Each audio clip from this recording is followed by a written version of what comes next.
Hey guys, welcome back. Look what we got in here today. 63 Falcon two-door post, an old Survivor car.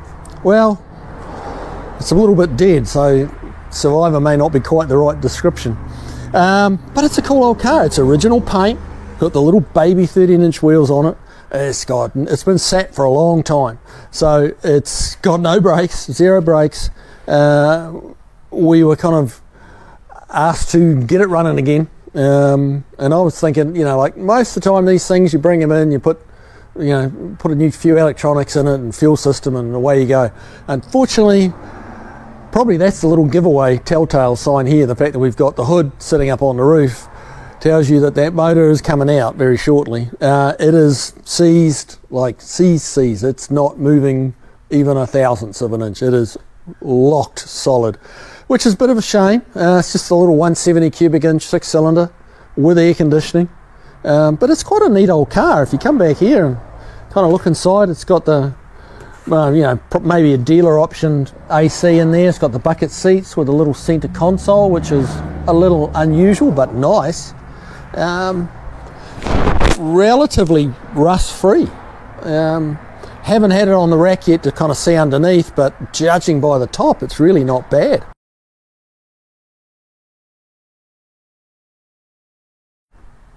Okay, so we put it up on the rack to get the torque converter bolts undone and bottom of the bell housing bolts, stuff like that done.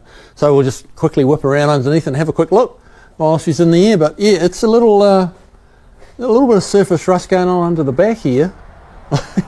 Yeah, the mufflers. I don't think that muffler patch stuff will work on that somehow. But yeah, we might have to shout at a new exhaust system. But in actual fact, it's pretty solid. Like you look at all these trunk drop-offs, there's no holes through anywhere here. It's actually pretty darn good. The trunk floor's in great shape. A little bit heavy on the surface rust back here. A little, not bad. As you come forward, it gets a lot better. I mean, all these rails are in lovely condition. All this floor here is great. Round here where they're prone to rusting out is all good. All the factory spot welds you can see quite easily there. It's not swelling, it's not... This car, I don't think, seen any salt, really, to speak of. All the here, where the transitions to the toe board, where there's usually rot through here, that's all good. Still got the red paint on it, Same on this side. It's almost got the red oxide on the inner rocker there. And yeah, lots of body colour paint on underneath the floor pan, which is really not bad. It's just suffered a little bit further back, but we can fix that. You look up in here. Lots more red paint, and yeah, this torque box area, which they're really prone for rotting on, is good. A few cobwebs, a few critters living, but yeah, no signs of accident damage anywhere. Yeah, someone's added some heavy-duty tow hooks to it. Well, when I say added, that's not what you get on a Mustang, but I don't know whether that was a Falcon thing or not.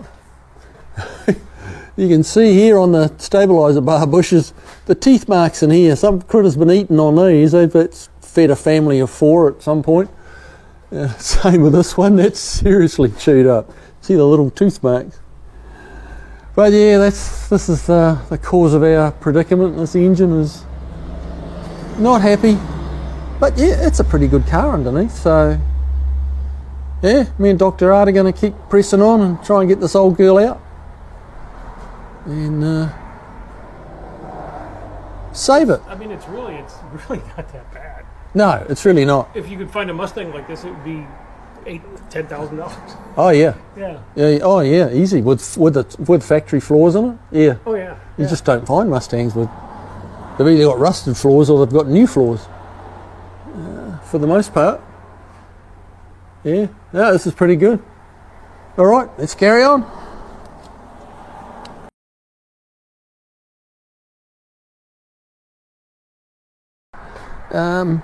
Now you look in the trunk and it's got the usual junk in here, but yeah, it's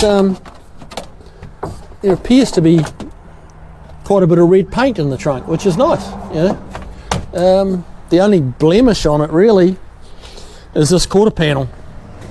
It's had a little bit of a incident there, and not sure who did that body work, but safe to say it wasn't Chip Boos. So that's going to need a little bit of attention, but the paint's, I mean, it's dull, but you know, I think that would buff up pretty nice. But yeah, the engine bay is a little icky, shall we say?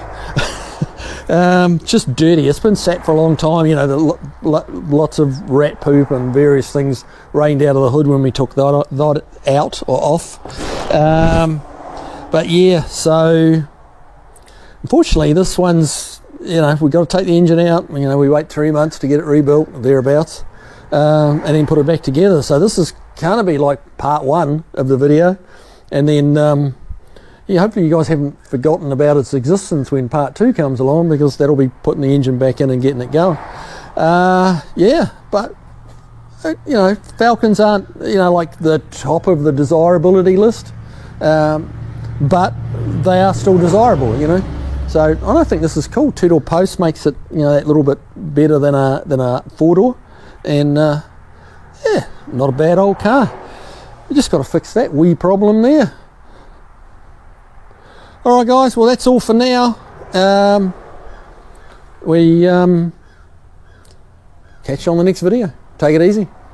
Hey guys, so as a quick epilogue, I think that's the right word for it, to this Falcon video, in between us actually pulling the engine and you know, finding out, well, you know, getting a price on getting it rebuilt, and me actually getting to put the video together and publishing it, we've stumbled across a motor and transmission out of, I believe it's a 67 or 8 Mustang, a 6-cylinder motor.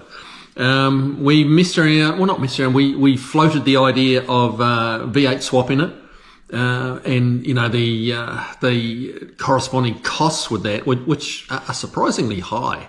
By the time you do all the necessary changes, there's so many changes on the V8 swap, you know, even just down to throttle linkages, fuel lines, you know, radiators, radiator hoses, you know, there's lots of subtle little changes. Not to mention the big ones like spindles and stuff like that. But there's lots of little things that kind of add up to the cost of V8 swapping it. So what we're pretty sure we've come up with is like a 67.8 6-cylinder engine, the 200, and the C4 3-speed auto. So both of those are going to be a nice little upgrade to the 63 Falcon, because the 170 that it came with is like 105 horsepower. And the 200 is 130 horsepower. So you've got a 25 horsepower gain there, you know, which is round figures, 25% increase, which is, you know, that's healthy from what it was. Okay, it's still not a rocket ship by any means, but it's, you know, it's a big improvement. And obviously the 3-speed transmission over the 2-speed will make it a lot livelier off the mark, you know, having an actual proper first gear to take off in. So yeah, it looks like that's the way we're going on this car. So it may be coming to you, you know, the installation of this Mustang engine a little bit sooner than I mentioned earlier in the initial video. So yeah, let's see what happens. Hope for the best. Hopefully this motor will come off. We can get our hot little hands on it. And yeah, it should be a much quicker and more expedient, you know, kind of a venture for the customer, and result in a car that's still completely original looking, because there's no difference visually in the 600 and the 170. And yeah, it'll be, you know, quite a bit less money, and you know, a little bit quicker car at the end of it. And yeah, it's we'll all live happily ever after, as it were. Okay, guys, carry on. Have a great day, and I will see you on the next video.